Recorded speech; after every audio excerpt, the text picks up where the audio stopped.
words about the last point. The literature clearly shows that a significant part of the conflicts of conscience of teachers is due to the changing role of the teachers.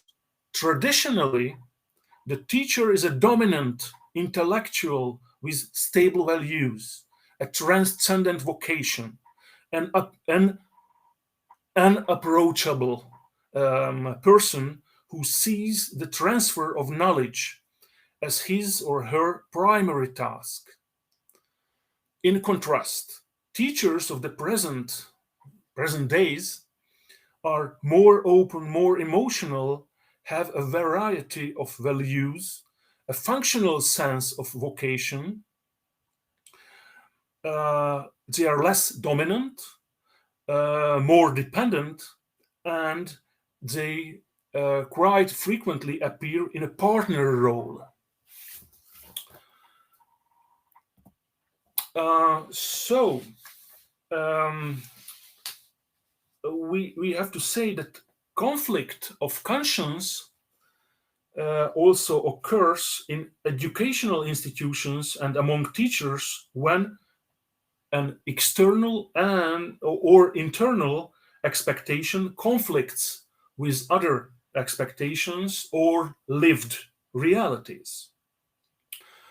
What are the basic or more important basic types of conflicts of conscience in general?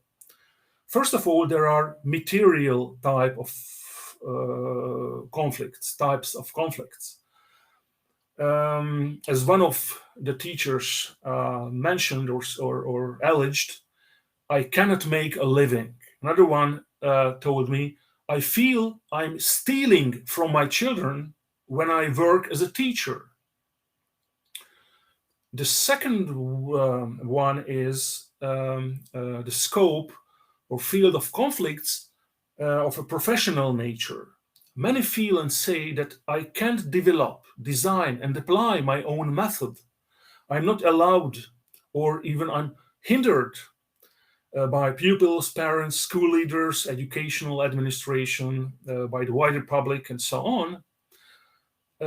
I can't be myself. I don't agree with the compulsory elements, for example, with the model curriculum. This also includes the lack of professional conditions, and it also includes when the teacher has doubts mainly about his or her own abilities. The third one is the personal type of conflicts, the human type of those conflicts. These are quite often credibility dilemmas. The most typical, surprisingly, is the feeling of being untrustworthy. As one of the teachers told me, I say with my words, with my very being, that it is worth doing, worth learning. You should be an educated person. While I don't believe it myself, it's not my own experience as a teacher. I don't feel appreciated by the society. This is also where the conflict of conscience arises, that I would like to leave as a teacher, but I don't want to let my students and colleagues down. There's also a conflict of conscience. And my fourth category is the category of mixed type conflicts, because several of the above mentioned can appear at the same time, plus life management, relationships within the school, family and health problems can evolve. And burnout, as I have already mentioned it, is one of the most common features in this occupational group. The most frequent conflicts of conscience within the educational sphere, in the light of the court and constitutional court decisions, can be found on my next slide. These are the most frequent problems in accordance with the court and constitutional court cases, expressing opinions through social media, mainly through Facebook, COVID vaccine refusals, conflicts related to overtime, not paid additional allowances, quality of textbooks, civil disobedience. And this question of civil disobedience is quite important. There were several cases, but there are no judgments in the current cases yet. And there are also legal theoretical problems, such as the Radbruch formula, where is the borderline between unjust but tolerable and intolerably unjust and thus unlawful acts of state related to the right to strike. The next one is organizing a strike within the existing legal framework as a kind of ultima ratio. The seven field of such problems is the field of relations with parents, and the last one mentioned here is the termination of the legal relationship for all the aforementioned reasons and beyond. We must also take into account that a significant part of all the conflicts of conscience on the part of teachers is outside the scope of the law, and only a small part of the conflicts covered by the law can be dealt with by the new legislation. When we talk about institutional responses, we must always bear this in mind. My next point is about the institutional responses, which try to reduce the number and intensity of conflicts of conscience in the educational system in recent years, in the last 3 or 4 years. So, what are the main institutional responses launched by the state, by the government here in Hungary in the last few years? First of all, we can detect an increased use of existing enforcement sanctions, in particular for COVID vaccination 1 or 2 years ago. Secondly, we can also detect a new act, a new status law, Act 52 of 2023 on the career path of teachers has been or had been adopted. There is also protection of whistleblowers. It's a brandly new act here in Hungary on that topic. The first one is quite interesting: easing of the entry and employment conditions for teachers. The rules in several cases also allow for the possibility of teaching without a proper degree or even a teaching qualification under the provisions of some new decrees. And the rules significantly relax the rules of the entry and performance of teaching posts here in Hungary. The fifth new institution is the limitation of the right to strike. I forget to write down the last word. So, limitation of the right to strike. And the decision of the Constitutional Court of Hungary this year was to decide whether certain provisions of Act 5 of 2022 on regulatory issues related to the termination of the state of emergency are unconstitutional or not related to the right to strike. In its assessment, the Constitutional Court concluded that the right of children and young people to education takes precedence over all other rights, and therefore did not consider the restrictions to be contrary to the fundamental law of Hungary. In contrast, Balázs Sanda, judge of the Constitutional Court and member of our group, argued in his dissenting opinion that that decision ignored the essential content of the strike, the element of pressure on the employer. So that aspect was not taken, or was not rightly taken into account by the Constitutional Court. The next institution is allowing individual pay agreements because of the shortage of staff here in Hungary.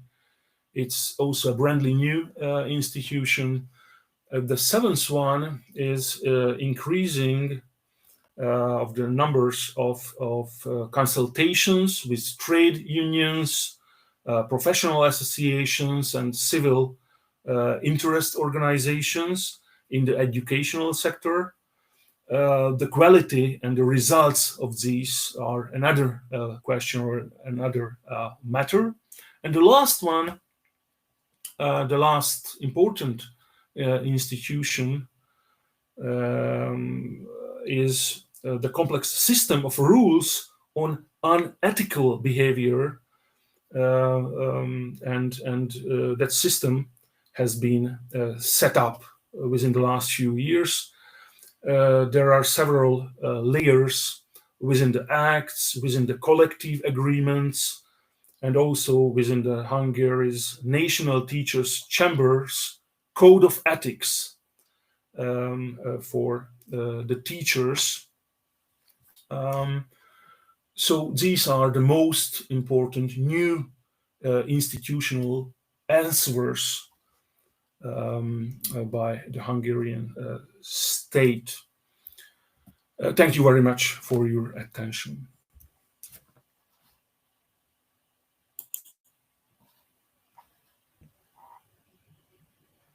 Thank you very much, Adam. As Adam stays with us, I think let's go further and we can put questions to him at the end of today's event.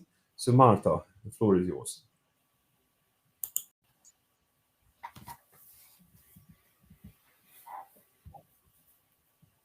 I need to inform now that by now we are recorded. No, I don't have a question. No, I don't have a question, but I want to say that we have the same problem with teacher with the system of dedication in Poland.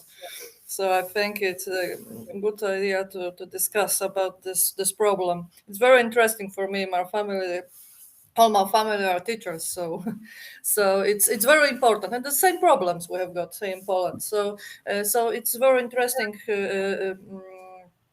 Hear about this solutions, no? Between the last 3 years, yes? The last I'm just saying that we can go.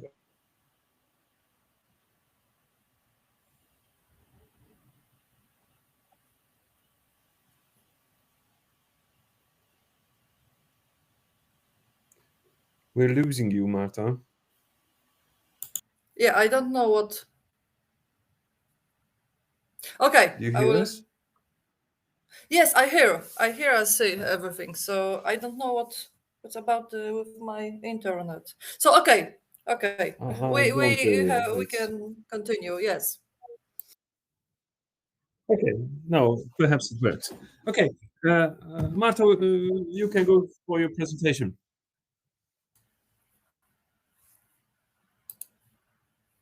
Okay. Do you hear me?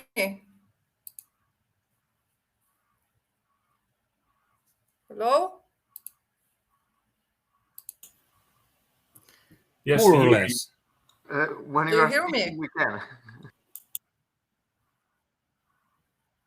Yes. I don't know what's going on. It's better now? Perhaps. I think you can start, and if we don't hear you, then we'll let you know. Okay, so I will only read my presentation. I think it's better one, so I will send you the presentation. In our project, I have to have the opportunity now to return to research the issue of pharmaceutical conscience clause.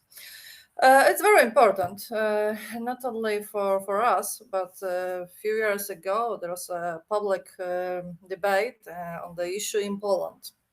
It was linked to the medical conscience clause. It became such an additional topic for a political argument and spilled into society. However, in a legal context, the topic was not addressed more widely. It's a pity because the lack of the clear position clause causes practical problems now in Poland. So, does a pharmacist have the right to refuse to dispense a medicine on the ground of consensus objective? In principle, the answer is rather simple: no. According to Polish legislation, only doctors, nurses, and midwives have the possibility to use conscience clause. In the relevant professional act, it is explicitly stipulated that it is permitted to refrain from performing health service that are against the conscience of a doctor, nurse, or midwife. Pharmacists differ from the mentioned professional groups in two basic factors. First, they do not have their own professional act, and the second, they do not perform health services. One can, of course, point to a number of acts of international law in which we can find provisions guaranteed freedom of religion, of religion beliefs. However, what about Polish law? The Pharmaceutical Law Act explicitly that list of situation in which a pharmacist may refuse to dispense a medicinal product. Unfortunately, we will not find moral reasons there. And the other law, it's not a law, it is a code of ethic of pharmacists. On the other hand, this code guarantees pharmacists personal responsibility for their work and freedom to make their own decision in accordance with their conscience. However, it should be borne in the mind that provision of the code not constitute universal binding law. It's a deontological document that is intended to clarify the rules and moral principles that pharmacists should follow in their daily work. That could also state that when dispensing a medical product from the pharmacy as well as during consultation, the pharmacist should consciously respect the patient's rights, such a right to confidently or the right to respect intimacy. Taking the example of dismissing hormonal concentration is a difficult in a pharmacy practice. Without violating the rights and also without access to medical records to provide that the medicine will be used by the patient and then informed from a contraception. Every pharmacist should be well aware that hormonal medicines are used for a variety of medical conditions. Therefore, restricting access to the medicine without knowing the real health problem may carry the stigma of stigmatizing the patient. It must also not be forgotten that a pharmacist may not express opinion to a patient between disparage to the therapeutic conduct of a doctor or make critical comment about medicinal product. That this principle can also be found in the code of ethics, which many people many pharmacists refer. So, I do not have out of stock. I don't know when it will be. People who wish to wash their hands of other people's moral choices, something hide behind to the stock storage of particular product. However, this kind of little lie is an office. Whoever, when engaged in the sale of goods, concentrates from the purchase good indeed for a sale or deliberately, without justifiable reason, refuse to sell such good, commits an offense and it's liable to fine. This is what the Code of Offenses states in Poland. On the other hand, one must not forget the obligation of a general pharmacy under the pharmaceutical law to stock medicines in the quantity and range necessary to meet the health needs of the local population. In a public pharmacy is short of the medicinal products route that the pharmacist should ensure that is purchased at the pharmacy and agree a collection date with the patient. It is worth citing that more piece of legislation, for example, a 1993 Act of Family Planning, Protection of the Human Fetus and the Condition of the Permitting of Termination of Pregnancy. For example, this act states that every citizen have the right to decide responsibility about having children and the right to access information, education, counseling, and the means to exercise the right. It is therefore risky to say the least the claim that the pharmacist's freedom of conscience is in any case more important than a citizen's right and a patient's right to access medicinal product. At this point, I would like to present today two positions, those of the Chief Pharmaceutical Inspector and the Ministry of Health, both from 2017, were formulated in response of a question for Ombudsman. The first one, pharmacists do not have the right to restrict the sale of medicine with the exception of those less the pharmaceutical law. For example, narcotic drugs and psychotropic substance. However, with a view to respecting the rights of the individual in the light of the Constitution, it seems appropriate to allow a pharmacist to refuse to sell contraceptive drugs invoking to the conscience clause. A pharmacy enterprise facing such a situation must, however, ensure that contraceptive medicine are sold by another pharmacist. This is a response of the main pharmaceutical inspector to our ombudsman question. The ombudsman opinion is that such practices are very conflict with the law in force and may lead to the restriction of patients' rights to health services. Therefore, the ombudsman asked for confirmation of this position. Interesting is that in 2012, the main pharmaceutical inspector put forward the position that a pharmacist does not have the right to refuse to sell a medicinal product on the basis of the conscience clause. Also, the European Court of the Human Rights, 21 de Pigeon and Saget from France, note that long as the sale of contraceptive is legal, available on the basis of prescription issued by a doctor, and preparation can only be purchased at a pharmacist. Pharmacists do not have the right to impose their moral conviction on others by refusing to sell the medicine. I mentioned a moment ago that pharmacies open to the public are obliged to stock medicinal product and medical devices in the quantity and range necessary to meet the health need of the local population. This follows from the provisions of the pharmaceutical law, Article 95. For example, the most important law in this subject. In addition, pharmacists they are bound by a drug reimbursement agreement and also obliged to ensure the available of medicine and food product for a special nutritional purpose for which a funding limit has been set.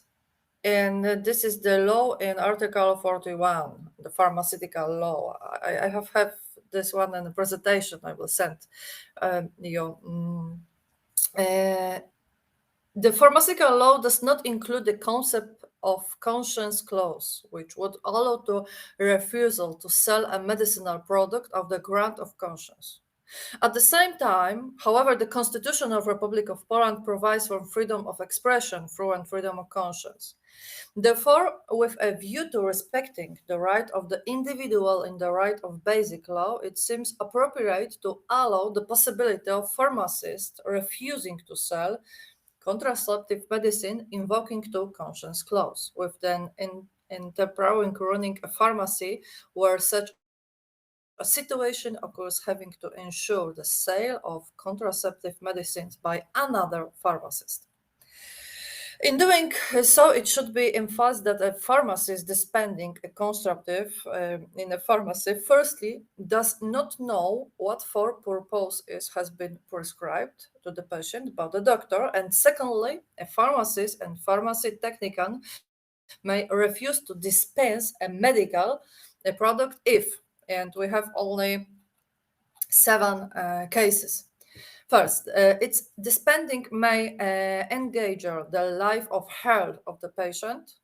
Second, where there is a reasonable suspicion that the medicinal product may be used for non-medical purpose.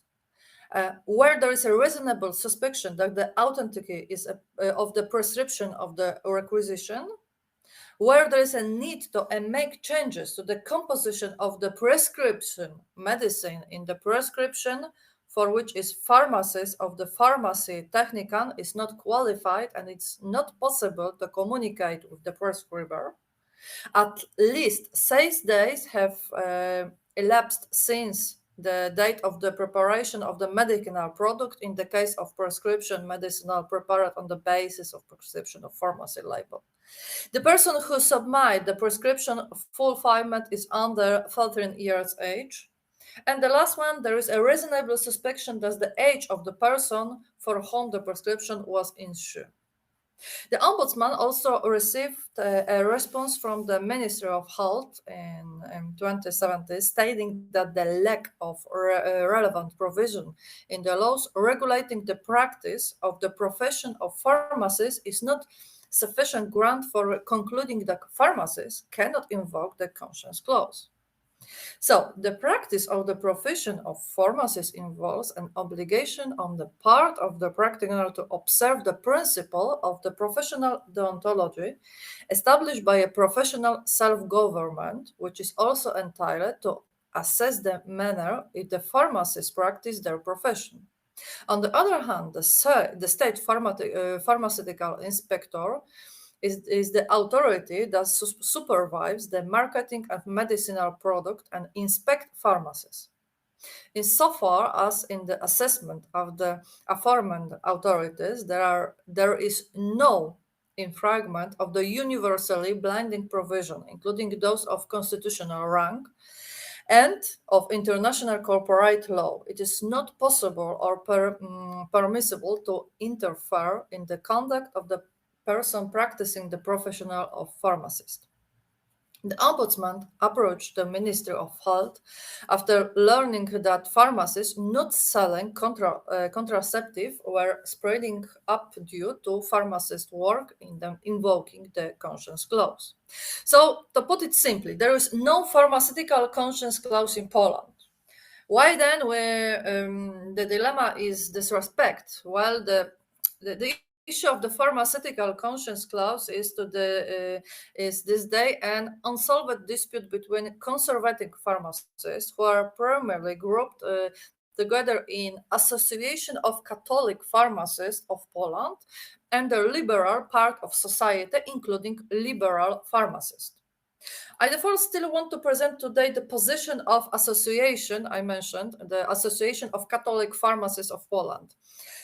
A pharmacist can invoke conscience objection in his professional practice. They have their website, and the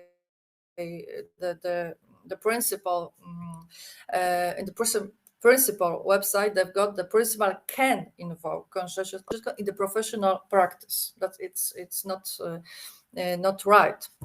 A pharmacist's right to act is according with conscience. They talk about it, including conscience objection is guaranteed by the Constitution, the Act of Chamber of Pharmacy, and the Code Ethic of Pharmacists of the Republic of Poland. They say it.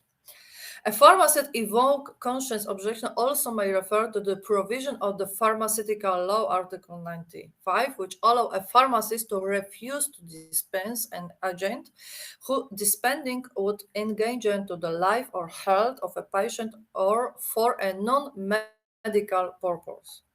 A pharmacist's conscience objection does not apply to direct participation in act that is considered evil, immoral, but also the complicity, assisting in the act and is itself evil or leads to an evil effect.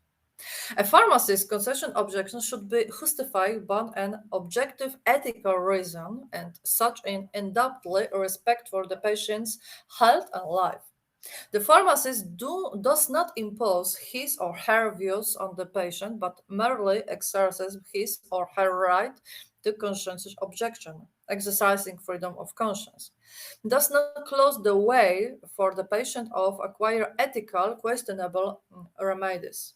The pharmacist does not impose his or her views of the patient, but merely exercises his or her right to conscientious objection.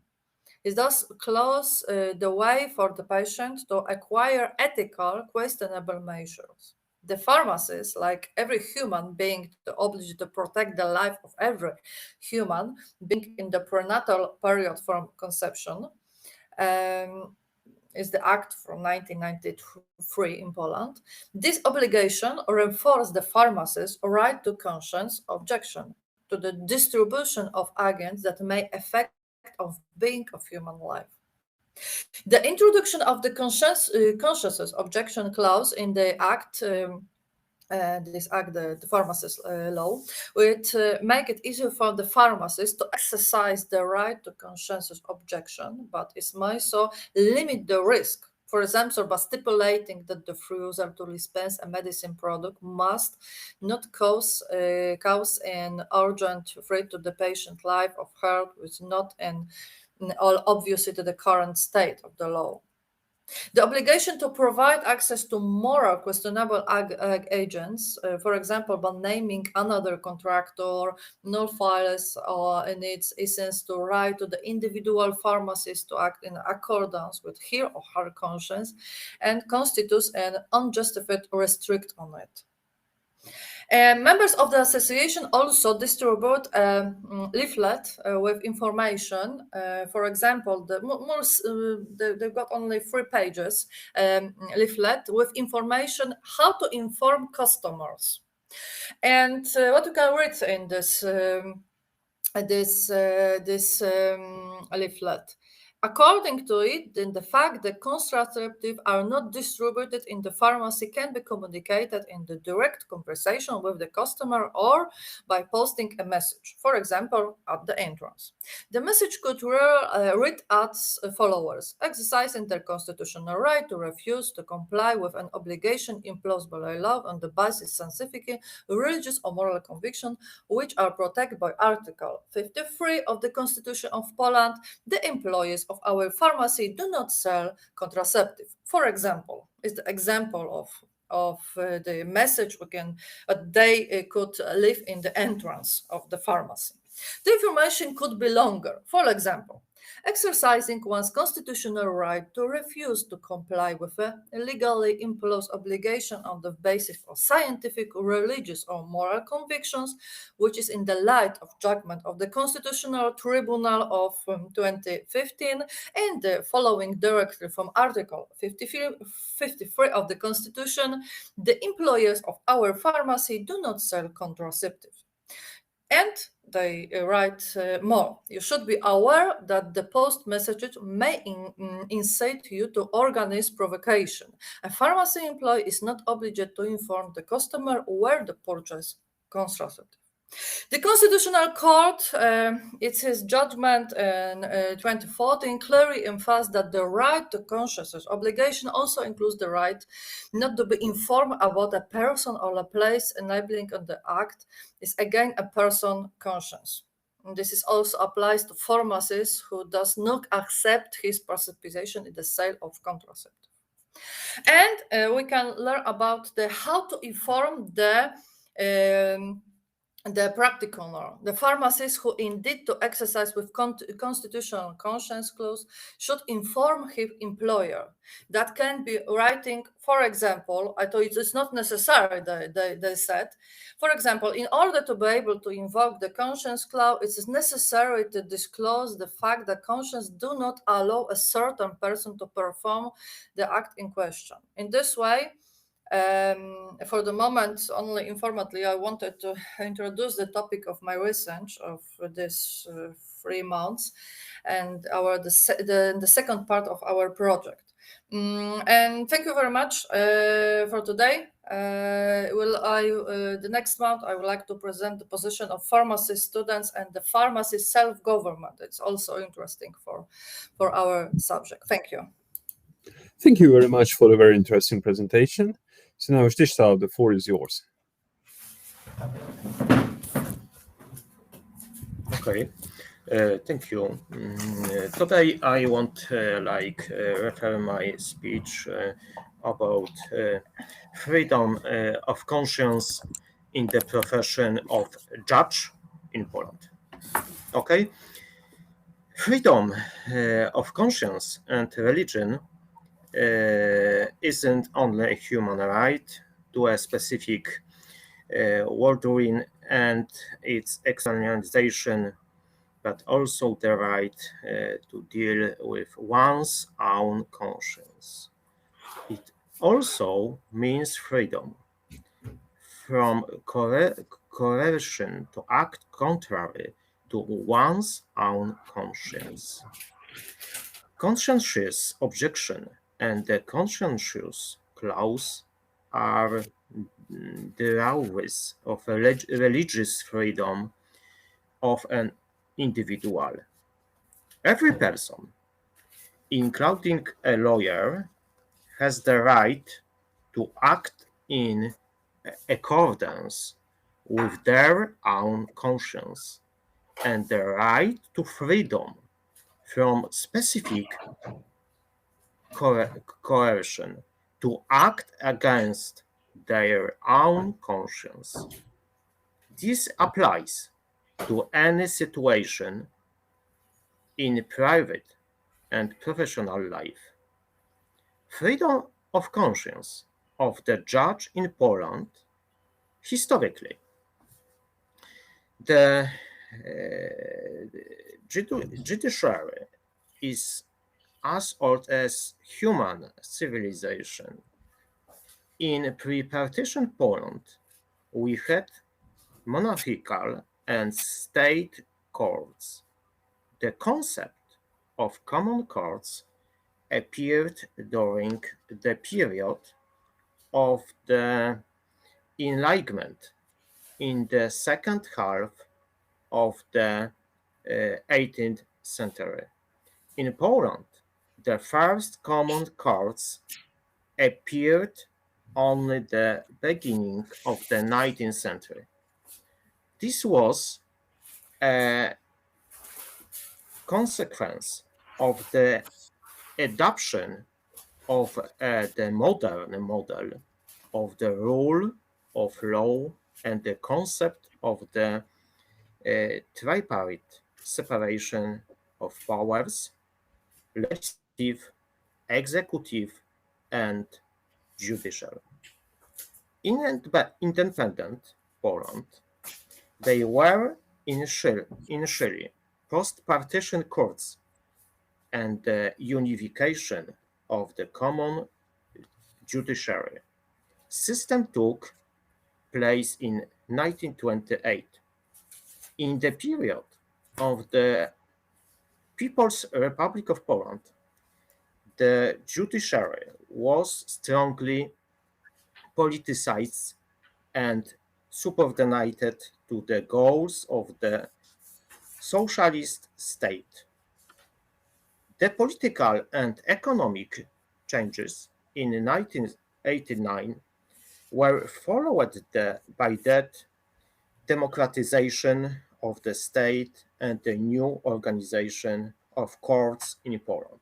Currently, in Poland, the administration of justice is applied by the following courts: Common Courts, the Supreme Court, administrative courts, and military courts. There are approximately 10,000 judges in Poland. Freedom of conscience of the judge in Poland. The legal status of judges in Poland is regulated in the Constitution of 1997 and in the Act of 27 July 2001, the law of the Common Court System, i.e. Journal of Laws of 2023. In addition, judges have the duty to observe the Code of Professional Ethics for judges adopted by the National Council of the Judiciary on 19 February 2003. In none of the aforementioned sources of law will we find an explicit statement of the judge's right to conscientious objection. The lawyer's conscience and the text of the judice oath. Before taking office, i.e. before commencing professional activities, each judge and respectively each court assessor takes an oath with a strictly defined statutory content. The judge and the court assessor take such an oath before the President of Poland.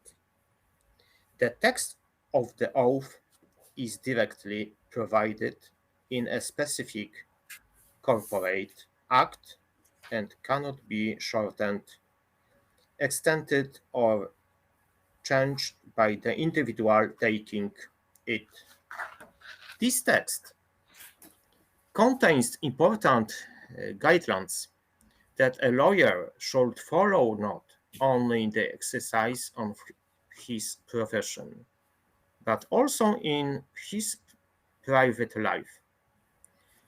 Therefore, the judge solemnly vows as follows: to perform the judge's duties, conscientiously administer justice in accordance with the provisions of law, impartially according to own conscience, the rules of judicial service as regulated by the provisions of professional ethics, which provide that a judge may not be subjected to any influence violating his independence, regardless of their source or cause. In addition, the judge should perform his duties in the field of judicial administration conscientiously, taking into account the authority of the office of judge and the good of the judiciary. In the judge's oath, there is such a phrase: the judge has the right to administer justice in accordance with the provisions of law. Impartially, according to his conscience. The role of conscience in the exercise of the profession of judge is to be the guarantor of his impartial, i.e., maximally objectified attitude. In administrating justice in accordance with the provisions of law, in the social opinion, the judge is perceived as a stronghold of justice. So it will be much closer to his profession to be guided by conscience than it is in the case of a notary or bailiff, court bailiff. In my opinion, these two situary formalization are sufficient legal guarantees for the judge to be able to likely invoke his conscience, but to a narrow extent his impartiality in administrating justice, i.e., in passing judgments. The question also arises whether which of the above-mentioned lawyers can finish the oath with the words, "So help me God," and whether such a text of the oath can be a guarantee for them for conscientious objection. Beliefs have had the possibility of such an oath since 1st January 2019. Directly guaranteed in their act, while other legal corporations do not have it. The expression are judges because they have had this possibility since the 1st October 2001. Similar prosecutors. Judge. Each judge and court assessor should comply with the law and the principles of judicial ethics. The main duty of the judge is to act in accordance with the oath, guaranteeing the seriousness of the position and dignity of the office. The judge should guard the seriousness of the judge's position while performing professional activities and during non-working hours and avoid anything that could bring determinant to the dignity of the judge or weaken confidence in his impartiality. The Code of Ethics for Judges prohibits a judge from yielding to any influence that weights his independence and autonomy, regardless of their source or cause. In addition, the judge should perform his duties in the field of judicial administration conscientiously, taking into account the authority of the judge's office and the good of the judiciary. Establishment of employment relationship with a specific judge is preceded by a long-term and maker's competition procedure in which each candidate is subject to thorough verification and analysis of professional, but also ethic and psychological stability. The idea is to eliminate people who don't guarantee the proper exercise of the profession of judge. In the event of any infringements, the authority of the state and the specific professional group, the professional environment would be indulgent. In particular, the judge should distance himself both from the defendant and from the subject of the case, as well as from lawyers appearing in the trial. The judge is bound by the obligation of impartiality and independence, and as well as the obligation of professional secrecy. Each judge enjoys full freedom and independence in the performance of professional activities. The judge must be free from the influence of the media and other parties. He must avoid the so-called conflict of interest. For example, judges may not undertake to conduct a case against a person close to him, e.g., wife, husband, common law, wife, husband, child, parents, grandparents, brother-in-law, and against a person with whom they have a serious personal dispute, e.g., a neighbor, or for or against a person with whom they have a special camaraderie or professional affinity.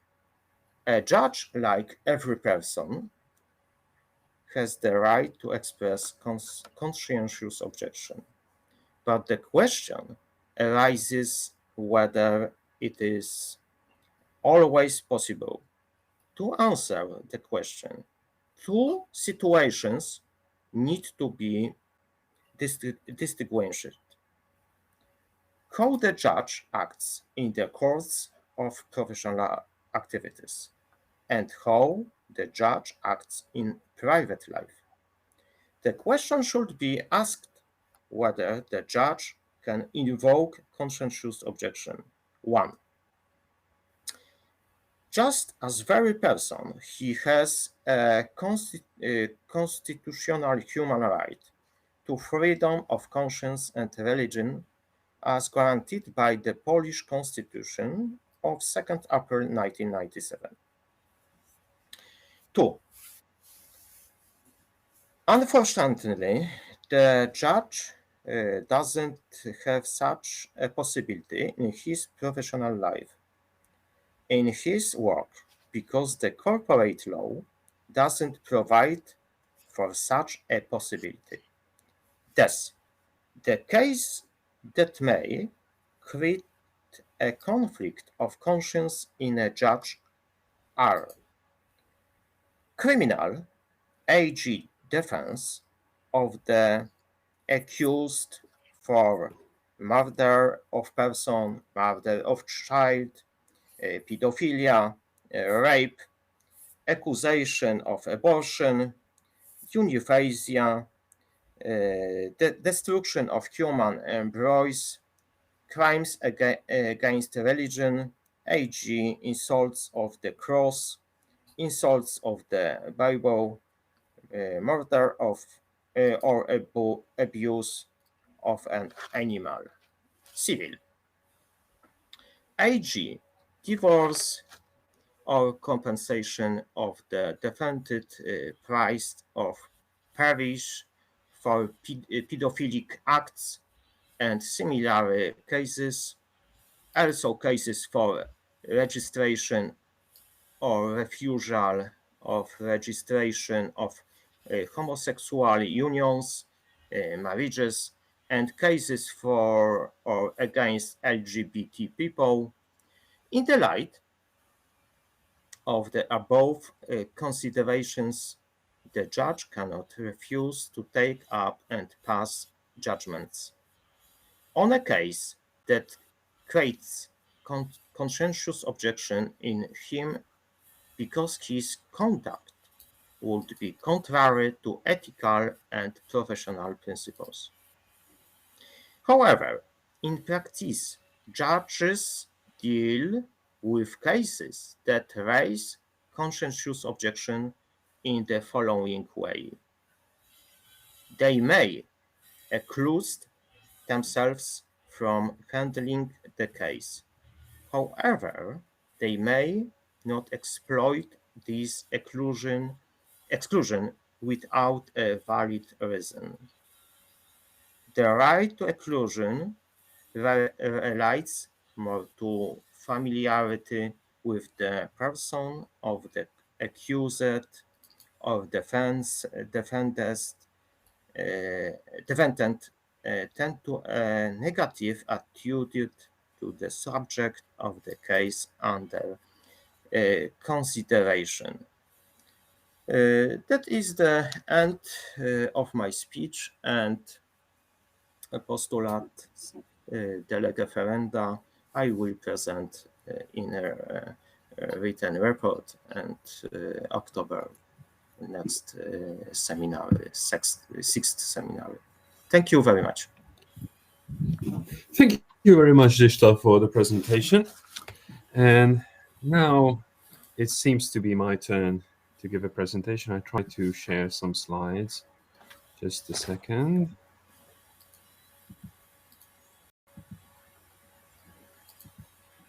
I hope now you see them.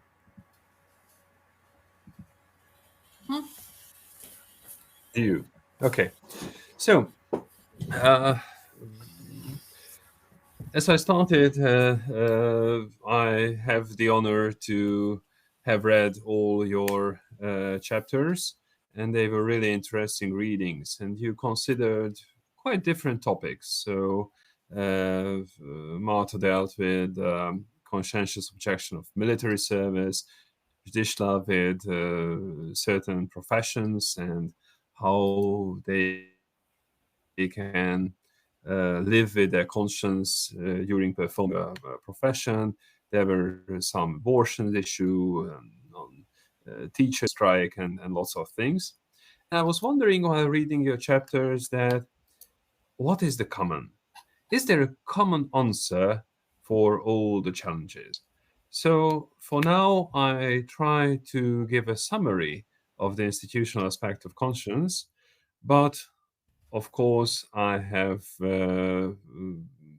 still questions, so don't overestimate the presentation. I won't say a definite answer. I'm just making steps towards the answer. So the first question is, why to protect the conscience at all? Why is it necessary? It's really difficult to answer quite obvious questions.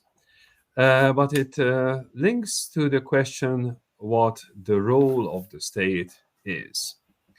When I ask university students what they think of the role of the state, why do we have a state at all, they have very different answers. It is not even unanimous if they have positive or negative feelings towards the state. So some think that the state is something suspicious. I don't really like the state. Some others are quite keen on the state and think that, well, this is something really good. And what I see is that there are two big approaches concerning the role of the state, the individualist approach and the collectivist approach. And such a difference influence how we think of conscience and how we think of the protection of conscience and the institutionalization of conscience. What is the individualist approach? If you ask a true individualist what they think of the role of the state, then they will surely answer that I want to be free. So the task of the state is to let me live. I want to live the way I decided to. And of course, I admit that there must be some limits in a society.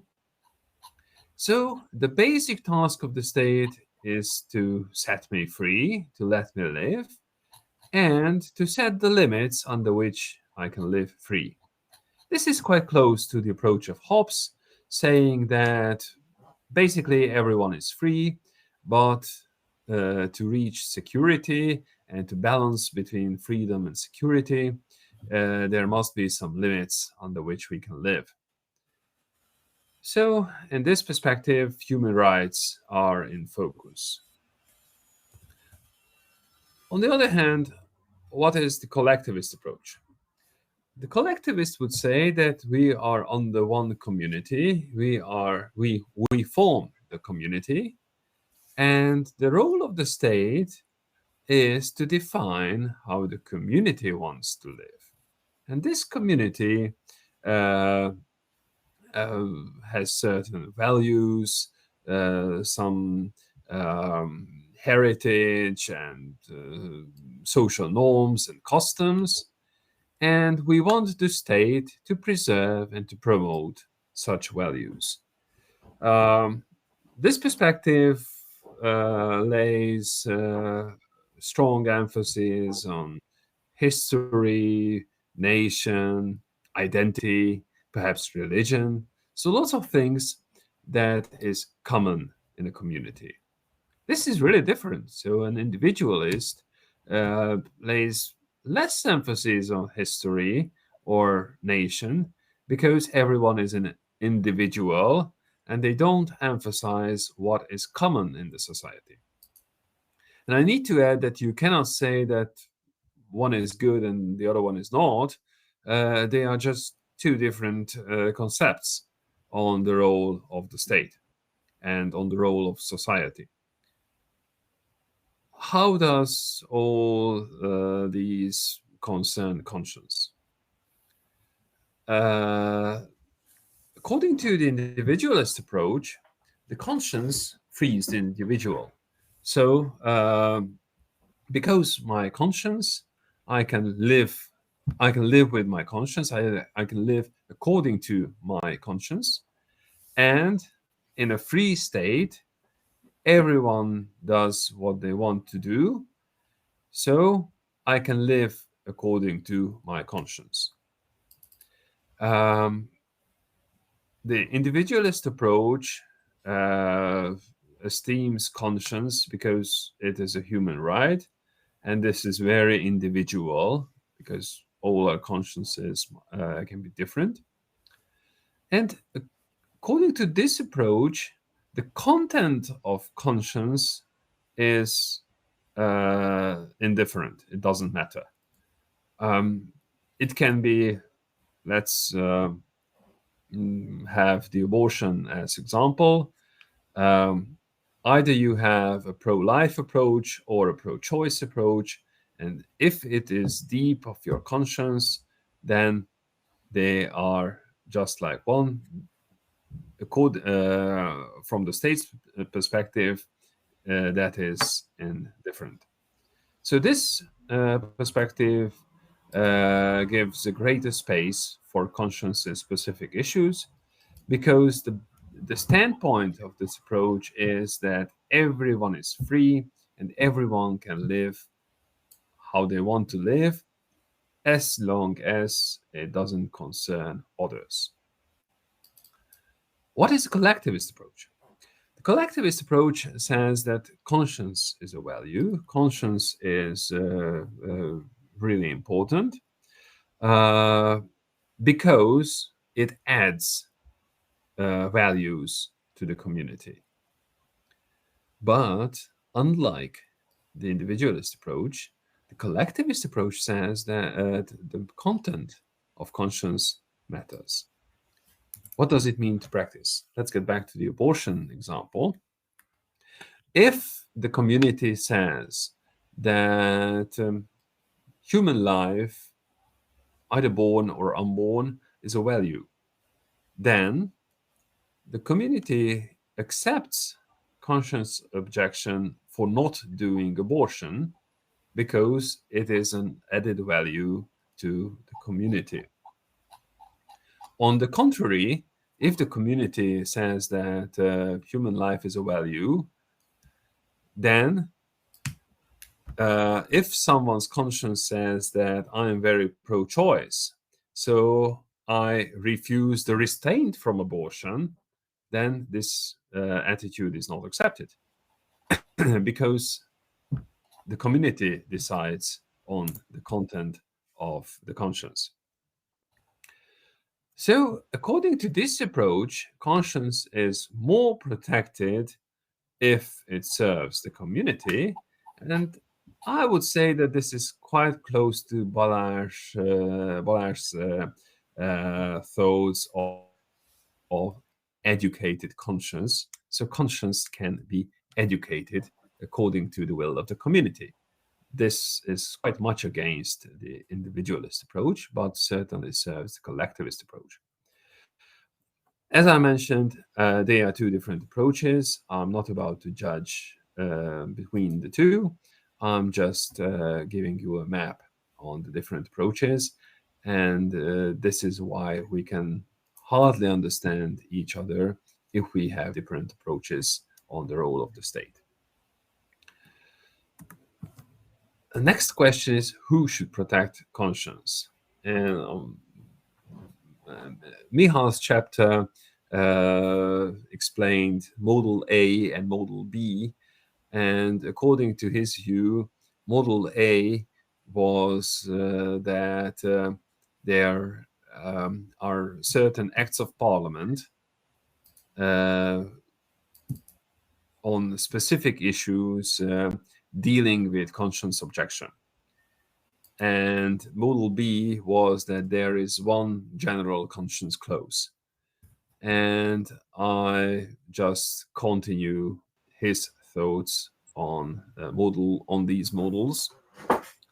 And according to that, and accordingly, there are two possibilities for protecting conscience. One possibility is that it is the task of the legislation.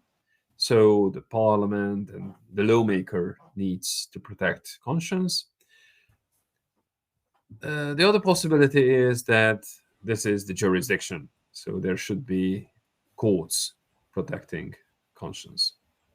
What is the difference? If it is the legislation, then the protection of conscience is a political decision, while if it is the jurisdiction, then this is a judicial decision. This may seem obvious, but there are important things beyond we need to discuss. What is the nature of a political decision? The key difference between the two is that political decisions base on value choice. You have some values, you decide on who to give certain allowances, who to protect more, whether to be pro-life or pro-choice in an abortion issue. This bases on value choice. You set your own values, and due to your values, because of your values, you make a decision. Then this one is a political decision. On the contrary, judicial decisions bases on a piece of legislation, on the constitution or a law, something. So judges decide an issue not because of their moral conviction, not because on practical reasons, but because of the law.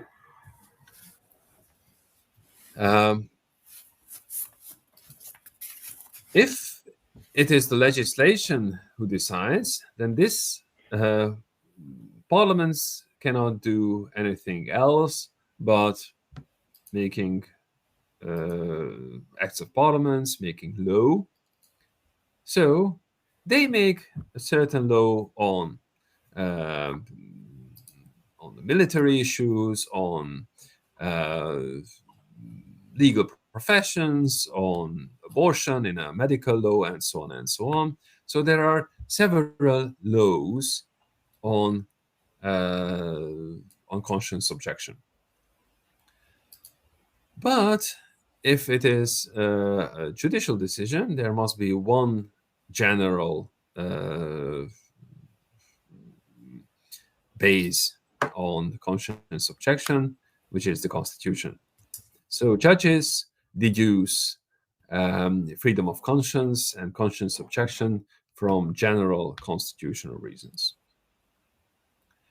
One other difference is that legislation is always general, because laws pertain to many individual cases. Lawmakers cannot foresee all possible cases, but they generalize. They have some issues they think of, they make a law, and from that on, this law pertains to many individuals in future cases. On the contrary, court decisions are always particular. In the courtroom, there are two parties negotiating with each other, or one party, and the judge needs to decide whether guilty or not guilty or something like that. But it is always individual. So for a judge, the individual case, the peculiarities of the case is in focus. But legislation is specific in the sense that if there are regulations connected to conscience, then there are different regulation for the military, for the law professions, for medical issues, not one specific act of parliament. Each field has a different conscience clause. And if each field has a different conscience clause, they're not necessarily the same. It is entirely possible that there's a different conscience clause for the military than for abortion. It is not necessarily the same. But if it is a court decision, then one general rule pertains to all fields. Still, I'm not about to decide between them. I just explained the peculiarities of and the distinctions between legislative and judicial decisions. And the key question is, who do you trust? Who can you rely on best? Judiciary or politicians? There's not an answer for that. But all societies have very different answers for that. And this leads us back to my starting point that if the state is positive or negative. I think this roots in history. In our region, during the times of communism, state was definitely something negative. It was a tyrannic state, having absolute power on the individuals. In Poland and Hungary and all this socialist bloc, the states were something negative. And if they are negative, then it is morally acceptable if you cheat the state, if you don't pay the tax, if you don't buy a ticket on public transport. So if you steal money from the state, then you are moral, because the state is something evil, and if you do bad to the evil, then you are good. This is, in very plain words, this is what we had. This is a very much concept than many other countries have. And still, after 30 years of transition, I think that we still have this attitude somewhere. We can hardly trust the state, and if it takes time to gain trust, and I'm wondering how future generations will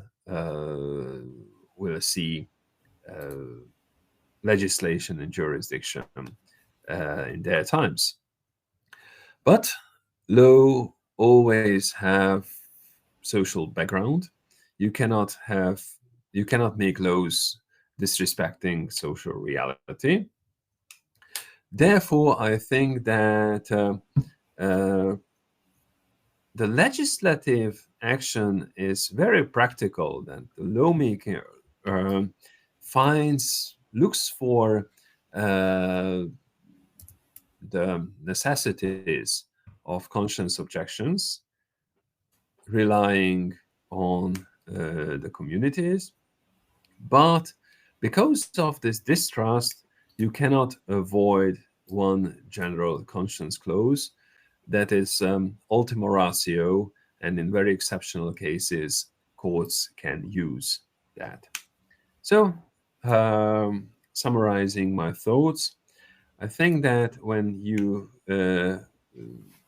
think of the institutional aspect of conscience, you need to consider how the state looks like, what is the approach towards the state, then what are the advantages and disadvantages of legislative and judicial protection. Thank you for your attention. And now this is the time for questions. Does anyone have any question to anyone?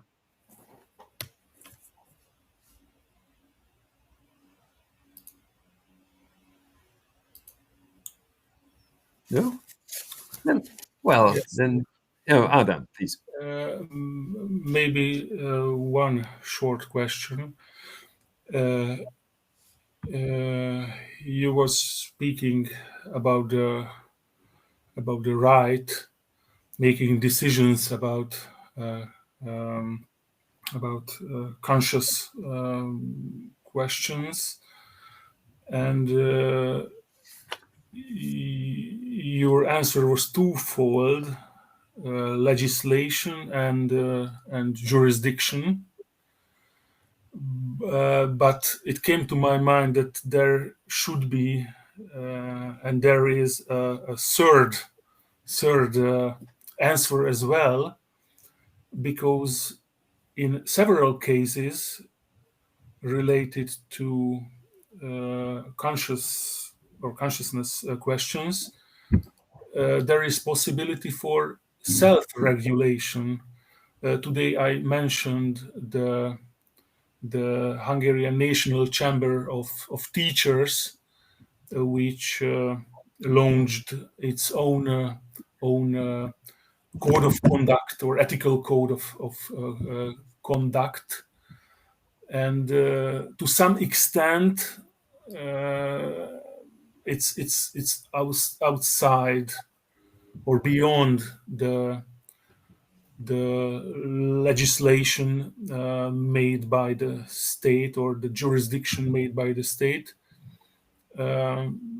because those rules of conduct are not made or were not made by the state and are not executed by the state as well in most of the cases. It just came to my mind. You're perfectly right, and I need to deal with that. I was thinking of state entities only, but of course you can add lots of factors like self-regulation, so I accept it. Thank you. Thank you. Anything else? Okay, then thank you for today. I switch the recording off.